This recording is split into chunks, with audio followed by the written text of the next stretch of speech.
Gandang gabi po. Meron lang po kung napansin. Bakit kaya ganun, no? Bakit pagdating kay God, ilan lang yung makikita mo talagang interesado at nagmamahal sa Kanya? Yung mga nagsishare, yung mga nagbabasa ng mga share ng iba, nakikita mo, ilan lang yung interesadong sumilip, magbasa ng mga salita ng Diyos.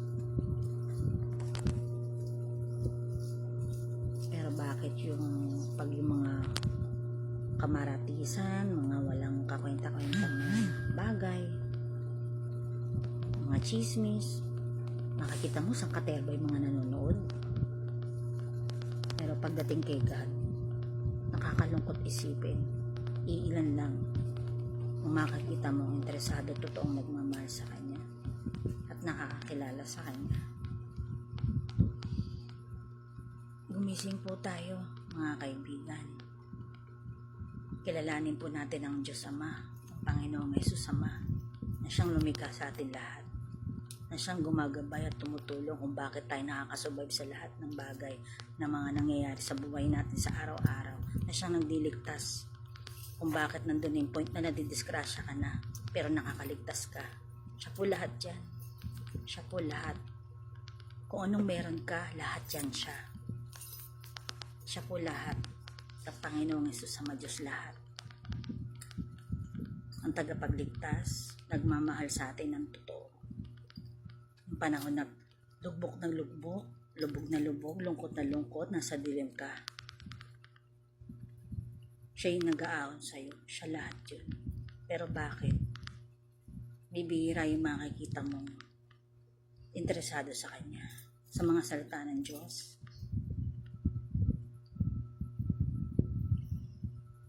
Namulat po tayo, manampalataya at magbalik loob po tayo sa Kanya.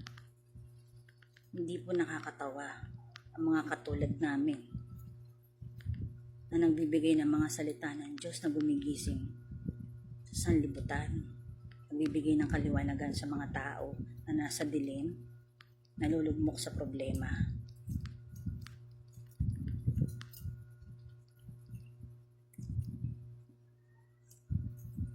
Huwag po natin pagtawanan ang mga tao nagsishare ng mga gospel words, mga salita ng Diyos.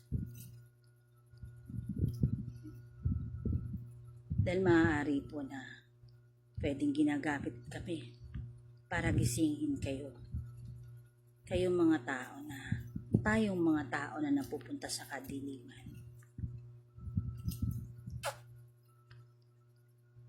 Para pumamulat tayo sa katotohanan na totoong may Panginoong Hesus Ama, Diyos Ama. At sinusubukan niya po tayo sa tuwing magkakaroon tayo ng mabibigat na problema na kung kanino po tayo lalapit. Kung sa Kanya po ba? O sa kaaway niya? O sa kalaban niya?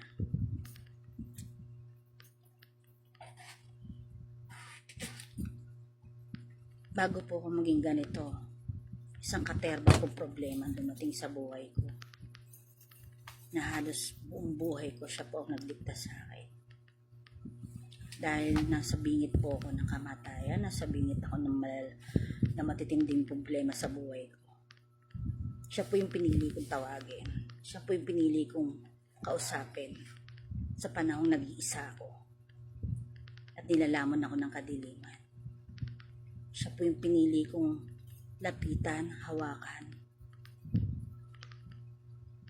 pagkatiwalaan, paniwalaan.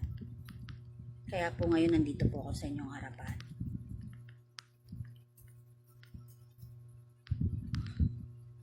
Nagbibigay ng mga kaliwanagan sa bawat isa po sa inyo. Dahil gusto ko po mamulat po kayo na totoong may Panginoon, totoong may Hesus Ama, Diyos Ama na nasa langit. Tagapagligtas po natin. Piliin po natin siya. Huwag po natin kalimutan ang Panginoong Amang Hesus, Diyos Ama. mahal na mahal niya po tayo.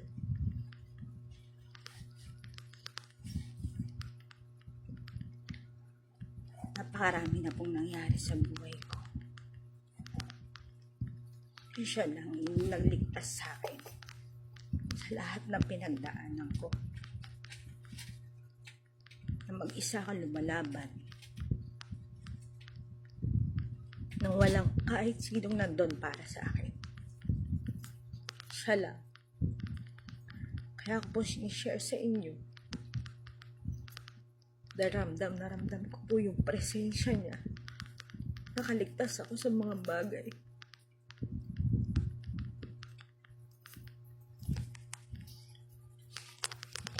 Meron po akong pinagdaanan na iniligtas niya po ako ng mga ilang beses.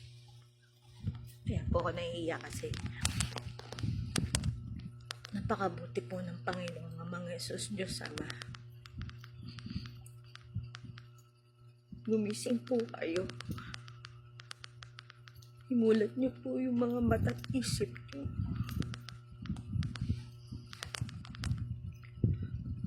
Iligtas niyo po yung mga kaluluwa niyo. Dahil siya lang po yung makakapagligtas sa atin. Wala na pong iba. Dahil totoo pong may impyerno. Mahal na mahal po tayo ng Panginoong Amang Jesus. Huwag po natin siyang kakalimutan. Lagi po kayong magdarasal, magpapakatatag. Sa lahat po ng pinagdadaanan natin na problema. Huwag po kayong matatakot. Mag-isa. Huwag po kayong matatakot na lumaban. Dahil nandyan po siya para sa atin lahat. Tatandaan niyo po yan. Maraming salamat po. Gabayan po kayo nawa ng ating Panginoong Amang Jesus Diyos Ama na sa langit. Lahat po ng problema ng pinagdadaanan. At tatapos, makakaraos po kayo.